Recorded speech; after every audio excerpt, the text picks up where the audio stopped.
Bom dia a todos, meu nome é Ronaldo, sou enfermeiro. Hoje a gente vai estar fazendo uma teórica prática de técnicas cirúrgicas, onde a gente vai abordar um pouquinho dos tipos de sutura para os alunos do curso de instrumentação cirúrgica. Bom, aí nós percebemos que todo procedimento cirúrgico, toda técnica cirúrgica, ela tem alguns objetivos. E um dos objetivos principais é evitar a infecção. Então, quando o médico utiliza ali um procedimento cirúrgico para fazer a rafia, evitar a infecção, promover a hemostasia, que é o processo de coagulação. Então, uma sutura bem feita ela vai ajudar nesse processo de coagulação, diminuir o tempo de cicatrização, considerando que o tecido aberto ele demora mais tempo para fazer mitose, que é a multiplicação da célula. Quando você aproxima o tecido, você facilita a cicatrização e reduz o tempo. E favorecer um resultado estético. Nós sabemos que procedimentos, lesões que não são fechadas com sutura, que é a rafia, corre um sério risco de depois aparecer um crescimento, de células que é a queloide. Então a queloide nada mais é do que o crescimento anormal de células aonde não houve um procedimento cirúrgico.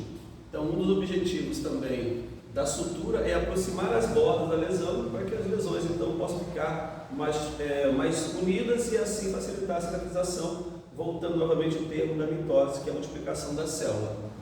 Mas o questionamento é, quando suturar, Quando que é necessário fazer sutura? Será que é todos os casos? Não são todos os casos. Alguns casos não se deve fazer sutura. Feridas infectadas, que são aquelas feridas que têm pus, secreção, Ou feridas que estão sangrando muito, aquele sangramento agudo, também não se faz sutura, Perfurações profundas que atingem tecidos mais profundos, também não sutura.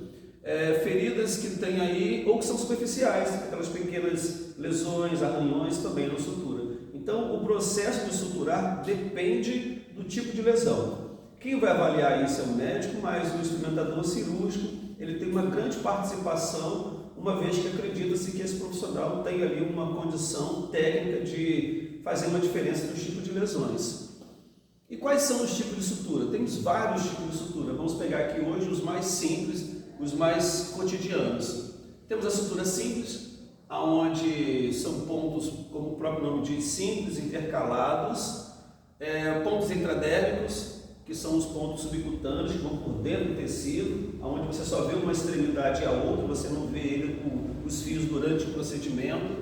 Temos ali a sutura Donati, que é um ponto invertido, no sentido de U, que a gente vai aprender daqui a pouco também. O chuleio simples, que é o mais utilizado pelos médicos, porém, e por ser mais rápido, tá? Mas assim, todos os pontos ele tem benefícios e malefícios. A sutura em ponto de X, e todos esses pontos eles podem ser contínuos e podem ser alternados, tá? Também, volto a dizer que todos eles têm benefícios e malefícios. Cada tipo de tecido, cada tipo de procedimento, ele vai ter um ponto específico. O médico não vai poder adotar um padrão, eu gosto desse ponto porque esse é mais rápido para mim. Não, cada ponto, cada lesão vai ter o seu ponto específico, com tecido específico, com fio específico. E lembrando, os fios eles podem ser absorvíveis e não absorvíveis, tá? Alguns fios, como mononylon, 2,0, 3,0, 4,0, eles não são absorvíveis, por isso deve ser retirado. Mas tem outros fios que são absorvíveis, como cativo simples e cativo cromado. Esses são absorvíveis e pode deixar. Quais são os materiais necessários básicos? Pinça auxiliar, que pode ser uma pinça hemostática, porta-agulha, também muito utilizado. Em geral, esses dois instrumentos, mas tem outros, alguns médicos optam por outros. E uma coisa que é importante que eu não falei é que esses fios, quanto mais zero tiver, mais fino ele será. Então o fio 2.0 ele é mais grosso.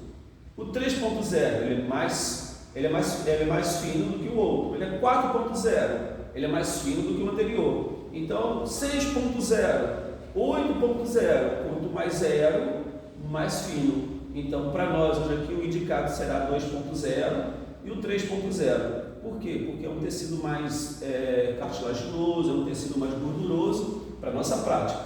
Então vamos supor, paciente que tem um corte na região facial, não podemos usar ali no fio 2.0, porque ele é grosso. Então perceba, ele vai dar mais dano estético do que um 6.0, que é bem fino. né? Couro cabeludo é um tecido diferente.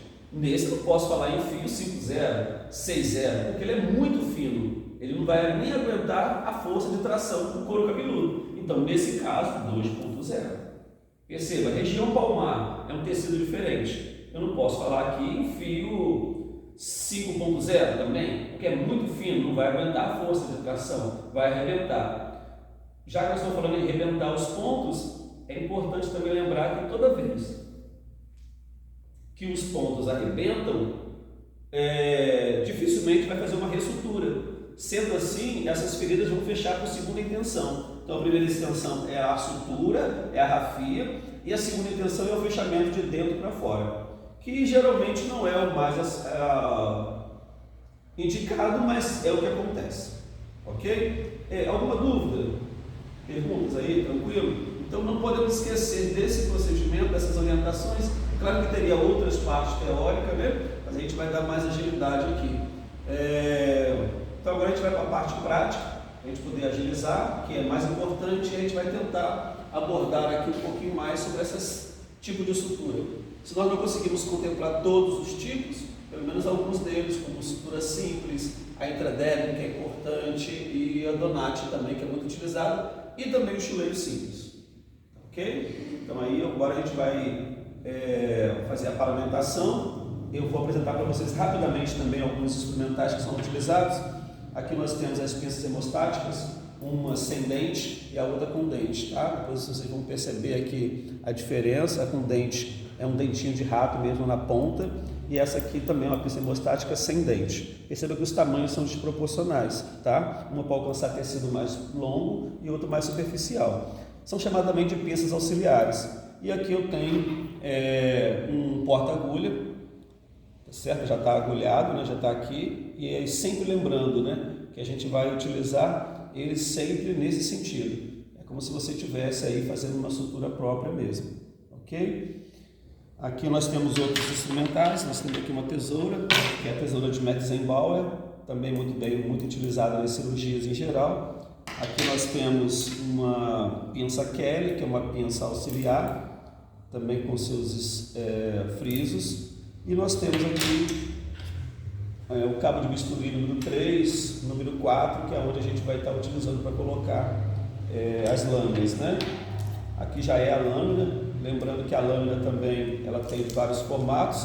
Então essa aqui é a maneira correta de se abrir, né? E aí, no caso, o instrumentador ou o médico vai estar pegando sempre com material estéril, dessa maneira aqui, ok?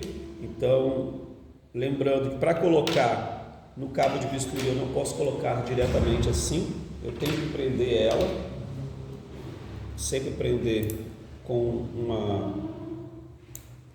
uma pinça, porque isso aqui corta demais, então eu sempre prendo dessa maneira, tá? E vou então encaixar, né? Tentar encaixar aqui. Não é uma tarefa muito fácil, porque muitas das vezes escapam, mas não tem grandes problemas não.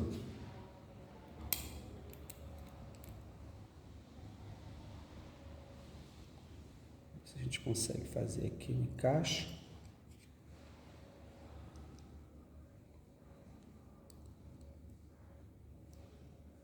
Essa